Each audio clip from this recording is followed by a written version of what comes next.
Pearson had a reputation for shooting from the hip. At least two presidents, Franklin D. Roosevelt and Harry Truman, had publicly accused him of being a chronic liar. But when it came to that particular allegation, nothing came close to matching the extravagance of a Tennessee senator named Kenneth McKellar. In a speech on the Senate floor, McKellar denounced Pearson as an ignorant liar, a pusillanimous liar, a peewee liar, a liar during his manhood, a liar by profession, a liar in the daytime, and a liar in the nighttime. In our interview, I naturally asked Pearson if any of those pungent adjectives accurately described him, and he naturally denied that he was any kind of liar. We then talked about politics and the next presidential election. The two of us shared the conventional wisdom that Richard Nixon was the probable Republican nominee, and when we turned our attention to who was likely to oppose him in the general election, I noted that the Democratic glamour boy would seem to be Senator Jack Kennedy. Although I didn't know the senator from Massachusetts well, I felt a certain kinship with him because we shared a common background. As boys growing up in the Boston suburb of Brookline, Jack Kennedy and I had lived in the same neighborhood. Over the years, I have often described the Brookline of my youth as an O'Connor and Goldberg town, and our two families exemplified that. I was the fourth and last child of Frank and Zina Wallace, both of whom were Jewish immigrants who came to America from the shtetls of Tsarist Russia in the late 19th century, some 4 decades after Kennedy's forebears emigrated from Ireland. My father eventually became a successful insurance broker, and by the time I was born in 1918, our family was settled in Brookline, which had become a haven for upwardly mobile Jews and Catholics who were still not welcome in the snootier sections around Boston, a city then notorious for its class-conscious snobbery. Joseph and Rose Kennedy moved to Brookline shortly after they were married in 1914 and began raising their large family just a block or so away from our home on Osborne Road. Jack Kennedy was 1 year older than I was, and we attended the same neighborhood school. Even though Jack Kennedy and I were about the same age and lived in the same neighborhood and attended the same elementary school, our paths seldom crossed during the years he lived in Brookline. I'm sure that in time I would have gotten to know him better if he hadn't moved away. After Joseph Kennedy made his fortune as an investment banker and in other enterprises, he began to set his sights on greener pastures, and in 1927, when Jack was 10, I was 9, the Kennedys relocated to Riverdale, then a posh and exclusive section of New York City.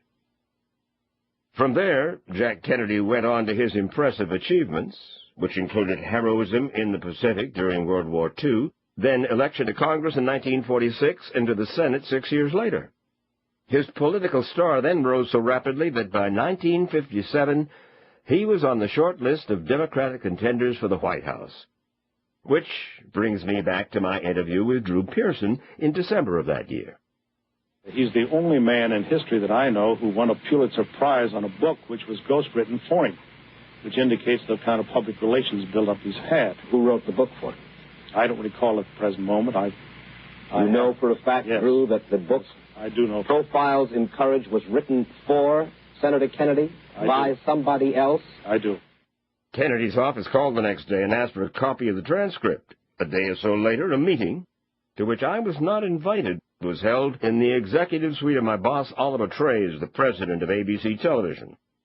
Among those present were Bobby Kennedy and the esteemed Washington lawyer Clark Clifford, whose honor roll of prestigious clients included the Kennedy family. Their purpose in setting up the meeting with Trays was to get an on-air apology from Pearson and/or me for what had been said in our broadcast about the authorship of Profiles in Courage. In the meantime, I'd urged Pearson to specify who had ghostwritten the book. After checking with his sources, he called to tell me it was written by a member of the senator's staff, a young man named Ted Sorensen.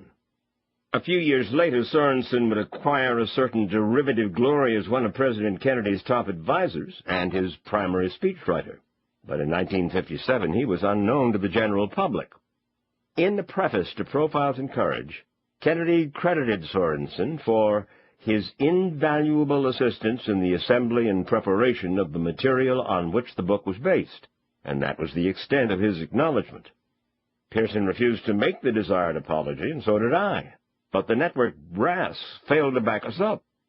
Faced with the threat of a libel suit, Trey's chose to deliver the apology himself, and to make the capitulation complete, he agreed to let Clifford write it for him. I was incensed that my employers had caved in to the Kennedys.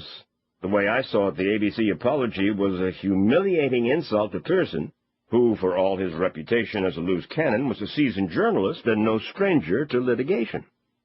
Through the years, he'd weathered more than a few libel suits, with no serious damage to his career. As for the Kennedys, I believe they were bluffing. There's a postscript to this episode. In the spring of 1991, I interviewed Clark Clifford on 60 Minutes. He was 84 years old, and in the deep twilight of his long and extraordinary career. But what the viewers of 60 Minutes did not see that evening was part of our conversation dealing with the 1957 Drew Pearson controversy. 34 years later, Clifford revealed to me just how angry the Kennedys had been. My phone rang. It was Senator Kennedy. Said, I must see you at once. Came to my office. He said, I've written the book, as you know, Profiles in Courage. Drew Pearson said I didn't write the book. He said, it's terribly upsetting to me. About that time, the phone rang. It was for Senator Kennedy. It was his father.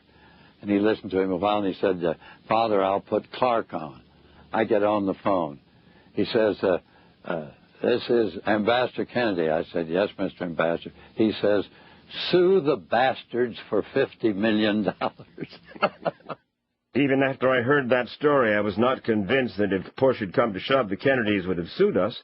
In the context of the elaborate preparations he was making to run for president, the last thing the senator and those close to him would have wanted was a highly publicized court fight over the question of who had written Profiles in Courage. Whatever the case, the Kennedy camp stuck to its guns. A few weeks after my interview with Pearson, the senator invited me to his office on Capitol Hill, where he showed me his notes for the book, and insisted that Pearson had it all wrong. Over the years, Ted Sorensen has been steadfast in his assertion that he was not the author of Profiles in Courage, but his disavowal has not gone unchallenged. In a 1980 book called Jack, The Struggles of John F. Kennedy, the historian Herbert Parmet detailed his thorough investigation of the creative process that produced Profiles in Courage and came to the conclusion that it was essentially ghost-written. Quote, the research, tentative drafts, and organization were left to the collective labors of others, Parmet wrote, and the literary craftsmanship was clearly the work of Ted Sorensen. Close quote. The flap over the Pearson interview was my only contact with the illustrious politician who had been my boyhood neighbor. During the years when Kennedy was in the White House and leading us across the new frontier, I had various assignments that took me to cities at home and abroad, but Washington was seldom one of them. Fact is, I was going through a series of twists and turns as I jumped around from one job to another, and I didn't settle down until March of 1963, when I went to work for CBS News, which has been my professional home ever since. In September of that year, CBS launched a new mid-morning news show, and I was assigned to anchor it. And that's what I was doing on November 22nd, the day the shots rang out in Dallas. Many of us who lived through the shock and the grief of that day were inclined to view the Kennedy assassination as a ghastly aberration, the kind of horrific deed that simply did not happen in a civilized society, and would never occur again in our lifetime. That naive assumption was shattered by subsequent events, for instead of being an isolated tragedy, Kennedy's murder was the first in a wave of comparable assaults on political leaders that persisted over the next decade and beyond. The two most charismatic black leaders of the Civil Rights era were gunned down by assassins, Malcolm X in 1965 and Martin Luther King Jr. 3 years later. And just 2 months after King was killed, a second Kennedy was slain in the midst of his own campaign for president. In 1972, at another campaign stop in another presidential race, Alabama Governor George Wallace was shot. He survived that attack, but the wounds he suffered left him paralyzed for life. And in September of 1975, President Gerald Ford was the target, in California, of 2 assassination attempts that took place within 17 days of each other. Every fresh act of violence rekindled memories of the first Kennedy assassination, and not long after the attempts on President Ford's life, I interviewed the Secret Service agent who had been assigned to Kennedy's